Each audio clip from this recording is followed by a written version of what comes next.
Hello and welcome back, listeners, to Healthy Mind, Healthy Life, a space where we talk honestly about well being, work identity, and then what it really takes to build a meaningful life without losing yourself in the process. Now, I'm your Hosanna, and I'm bringing a conversation for all of you listeners, which it sits at this intersection of mental health, neurodiversity, events, and entrepreneurship. And it is one many of us are quietly struggling with. We live in a world that celebrates noise, loud success, packed schedules, high energy, lot of chatter, endless notifications, bigger crowds, faster growth. But what happens when your nervous system cannot keep up with that pace? What happens when the environments we work and celebrate in are actively overwhelming for a large part of the population? My guest today, Nika Brunet Milunovic, has spent over a decade in the events world, from international festivals to sustainability programs.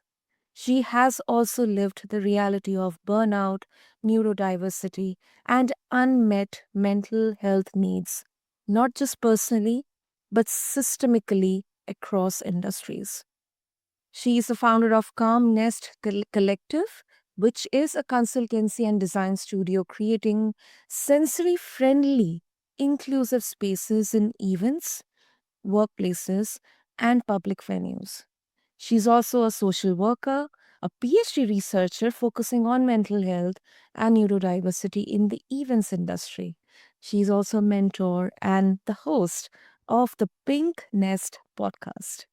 So, listeners, this conversation, it's not about the trends or the feel good ideas, any of that fluff. It's about what actually works, what doesn't, and what needs to change. So, Nika, welcome to Healthy Mind, Healthy Life, and I'm really, really honored to have you here. Oh, thank you so much. You did such a lovely intro. One of the best ones I've heard so far. Thank you so much for such a lovely intro. And I'm really glad to be there.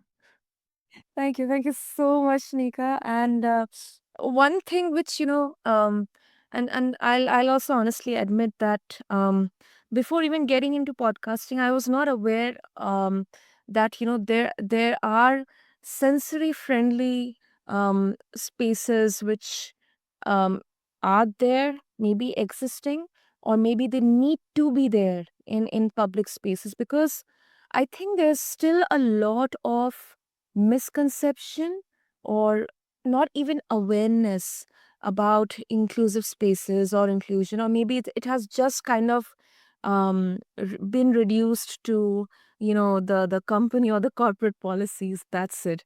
I don't think like all of us we are aware about these facts.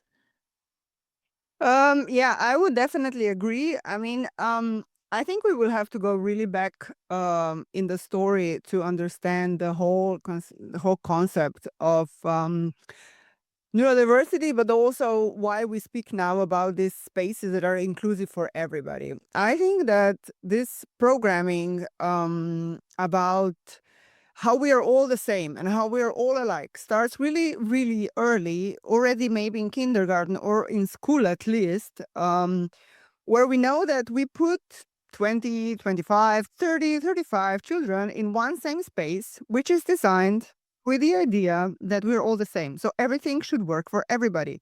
But we know very well children are not alike. We are not alike. Some of us like to learn in the morning. Some of us are more productive in the evening. Some of us like bright lights. Some of us like noise.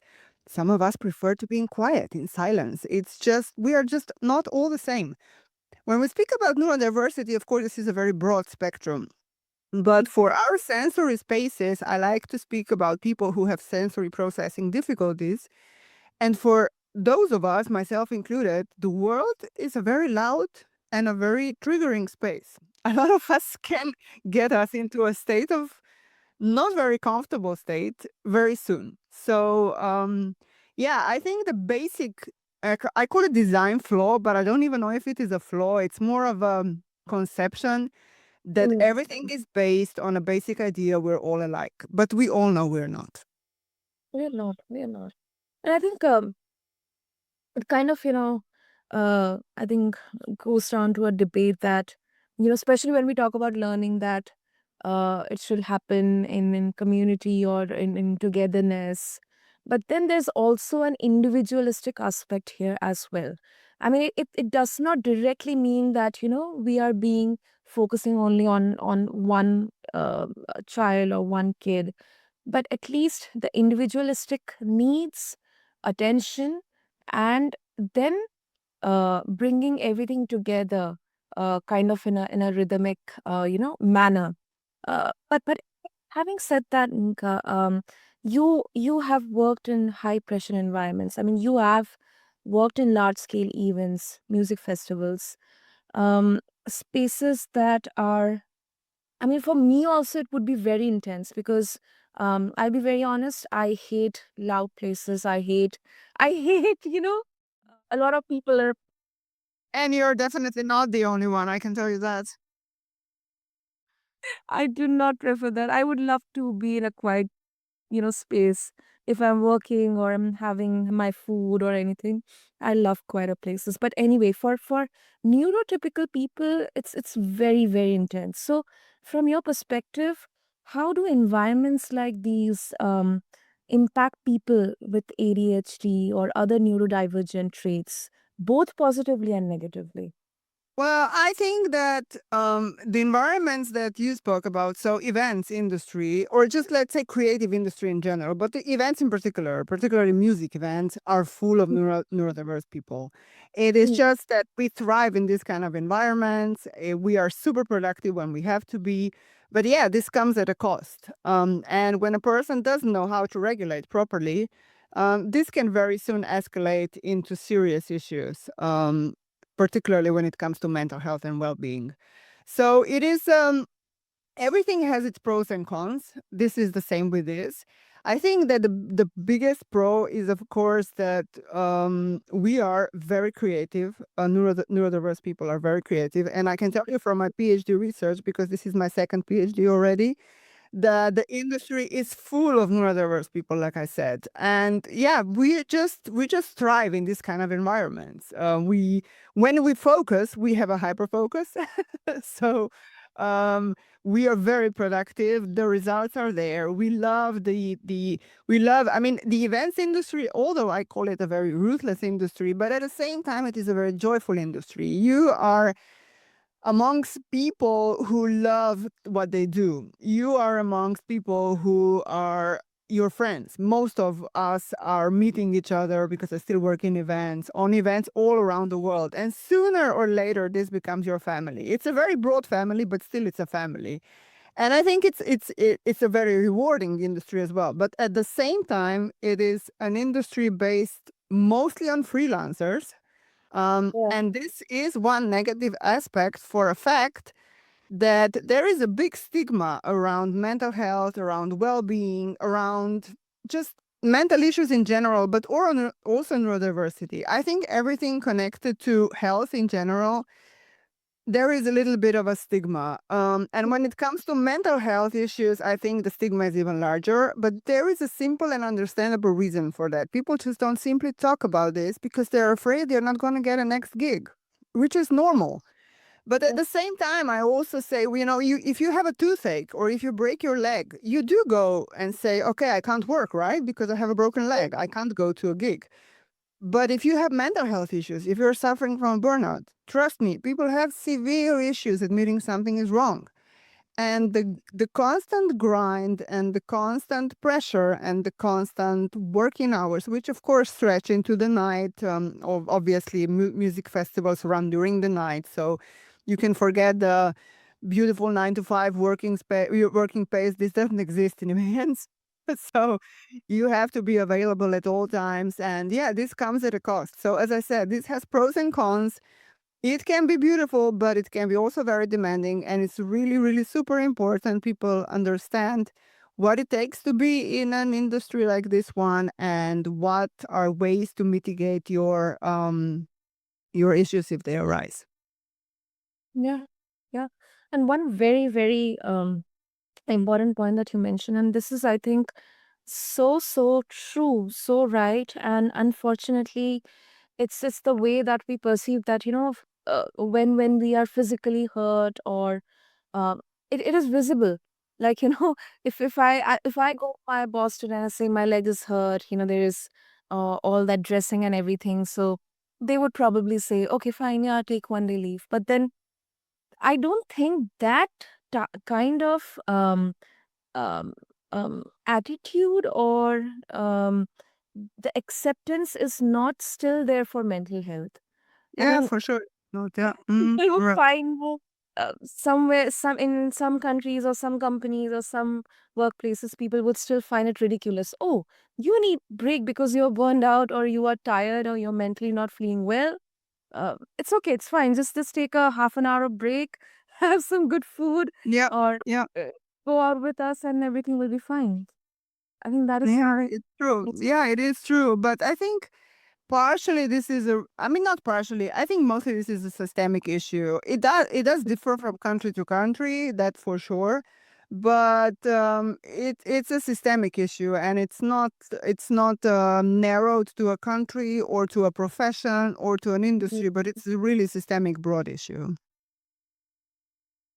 absolutely. And you mentor early stage founders and purpose led entrepreneurs, Nika, like many of whom care deeply about inclusion and wellness. But then, um, running a business, it's often chaotic, and it's also very, very demanding. On top of that, you're doing a PhD, you are hosting a podcast, and so many different things. And I really appreciate the passion here. But then, from what you have seen, where do founders unintentionally recreate the same unhealthy systems they are trying to change? Well, I think this is also a systemic issue, and I think it's boundaries and values are two things that I keep constantly mentioning, and those are two things we're probably all aware that we should have and should exist in our lives, but are also the ones that we flip on or flop as immediately as we can. So Mhm. for example, if I have set myself a boundary that I don't want to have meetings after 5 o'clock, and then an important meeting comes and it says 5:30, I will probably say, oh, this is a really important meeting, even though I said to myself, Mm. okay, I don't feel like I need to work, or I don't want to work that late. I will probably say, let me just do it this time, right? It's just one meeting. Yeah. But this is usually how to say it, like a chain of events, and it's disrespectful, and this is just towards yourself. So you're not disrespectful towards anybody else but yourself. And this is the baseline. So once you set your boundaries and once you set your priorities straight, I think that this is, and values straight. I think this is already a great baseline for anything that you want to do privately and professionally. But it is also the one that carries the bigger chance of just flipping it and just chewing it over and saying, okay, let me just do it this time. And, it's the same like with dieting. It's the person goes to a diet. So if you're not mentally fully into it, if you're not fully engaged, it's just not going to work, because a little bit of a chocolate here and there and a little bit of a, mishap here and there, well, it's not working. You're not respectful towards yourself. So I think that these things are really, you need to start somewhere. And I think if you just set these small little things that you're going to hold on to, and then Mhm. they gradually become your, in a way, operating system or operating place where you feel comfortable operating at, I think this is a great baseline. But don't overstep them, or at least try not to overstep them too often. Hmm. Hmm. No, you're right, and I also believe that not just for the sake of um, setting up an example, but I think, major changes, they happen from top down, and people, or maybe your employees, or your co-workers, or your colleagues, or board members, they they look up to you because you are in that position. So when they are looking at the founder setting boundaries and working with themselves, I mean, doing that inner work, I think that also inspires people around them. That okay, it's a great example. Let me also maybe learn or get some guidance from my founder, from my leader, from my boss, whosoever it is at the top position. I think that sets a very healthy example, It especially. does, it does. I think people are way smarter and way brighter and way more observant than we think, and particularly young people. We always think like they're always sticking their noses to their phones, but it's not. I mean, they do, but still, they're very observant. They're very high on high alert all the time, and I think that they're the I always say practice what you preach. It's not easy, and I do it all the time as well. Sometimes say something which then I'm not sticking to for the same reason that I mentioned before, but I'm really Mhm. trying, and it's really helping me to stay on the safe side, on a safe net. And it's just rewarding as well because every time that you do stick to your boundaries, it's rewarding. You always can say, wow, I did it. Look, I did the way that I wanted to do, and I did the way that I said I will do. And this just resonates. It resonates with your people. It resonates with people around you. It resonates with your employees, co-workers, friends, family, everybody. And it's just, yeah, it is a great thing. And it definitely gives you, first of all, you get motivation out of it. And second of all, it gets you some kind of respect that you wouldn't get otherwise. Yeah. Hmm. Absolutely. Absolutely.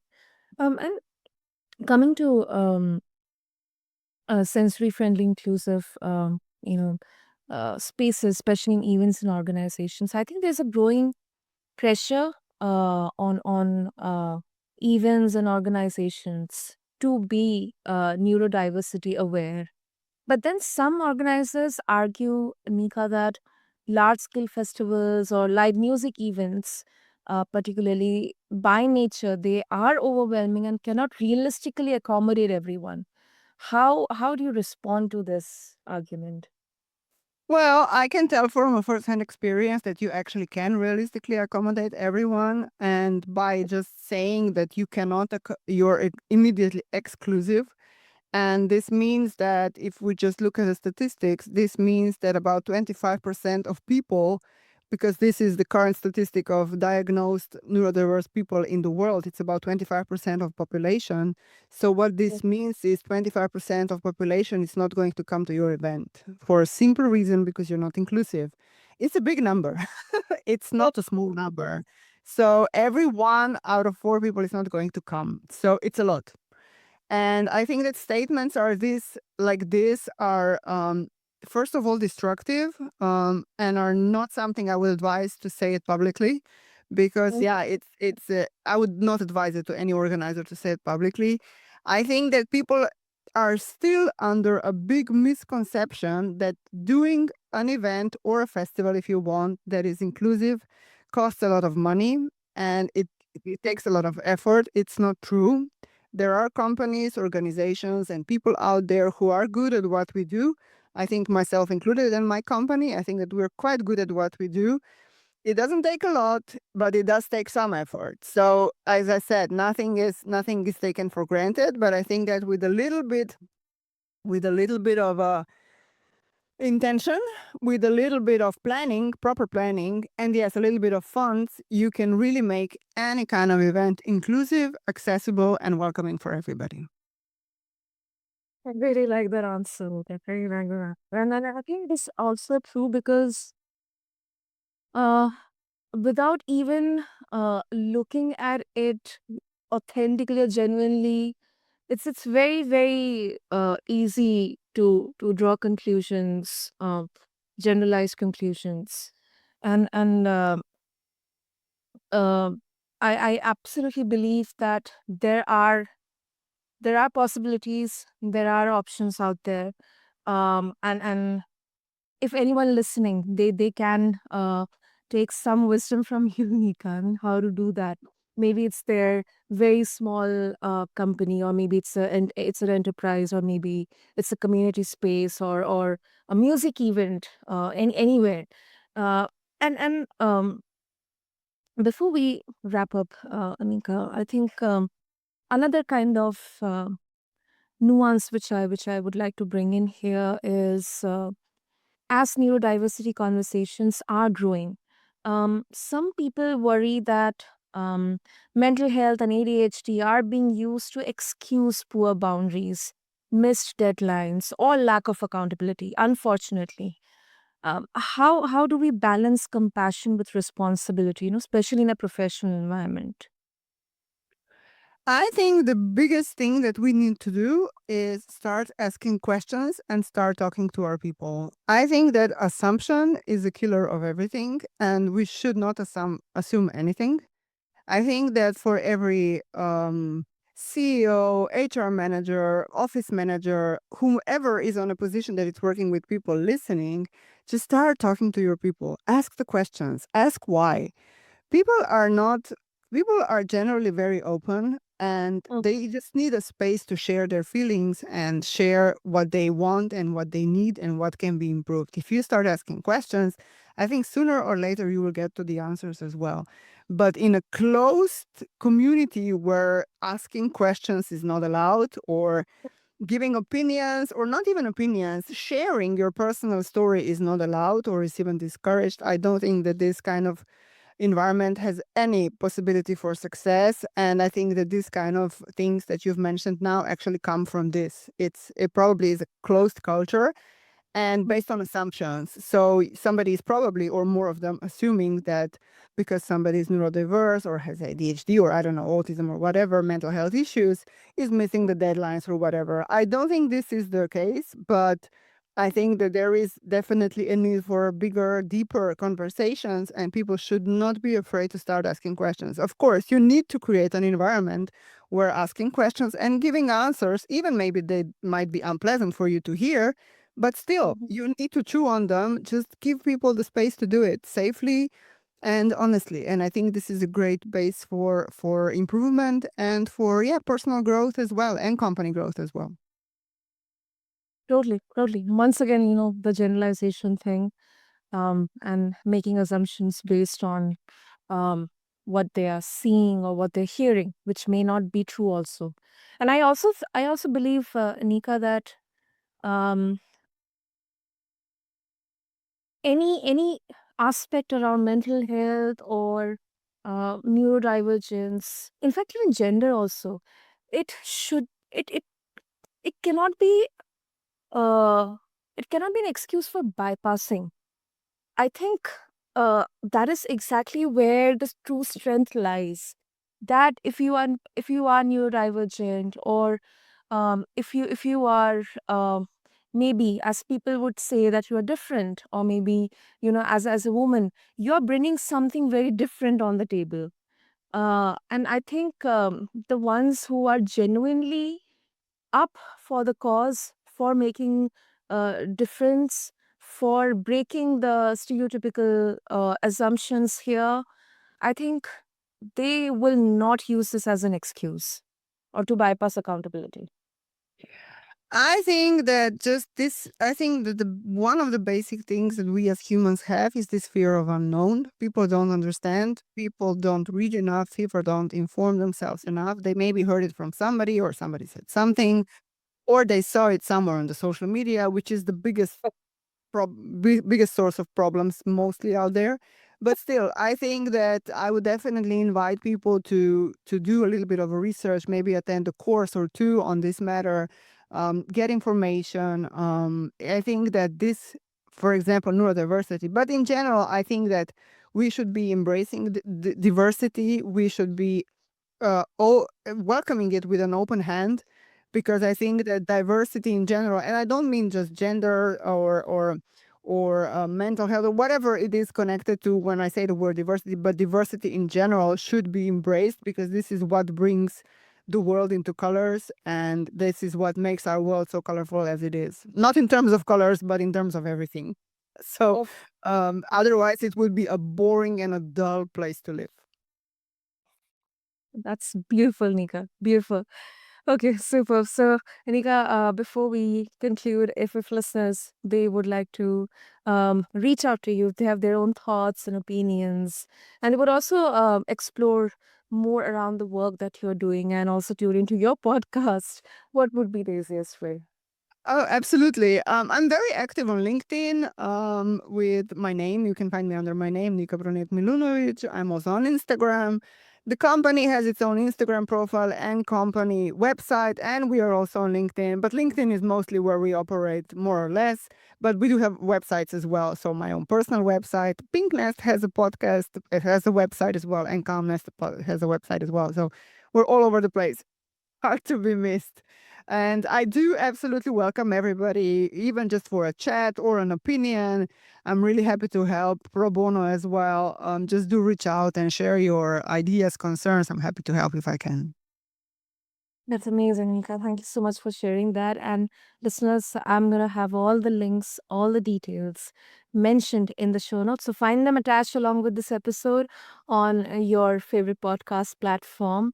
And I believe this has been such a grounded and necessary conversation because inclusion is not about perfection. Well-being is not about performance, and success does not have to come at the cost of your mental health, listeners. So, Nika, thank you so much. This was really a very practical and human centered conversation. Uh, you know, Thank you. Thank you so much for having me. I hope we were able to open at least a little bit of a story, and of course, also for the listeners to be able to engage in this and identify themselves with us as well. I hope so. I hope so. I'm very sure. And thank you to everyone for tuning in. If this episode resonated with you, take a moment to reflect on the spaces you move through and the ones you help create. Are they just productive or are they also kind? This is Healthy Mind, Healthy Life. I am Sana and I'll see you in the next episode. Take care. Thank you.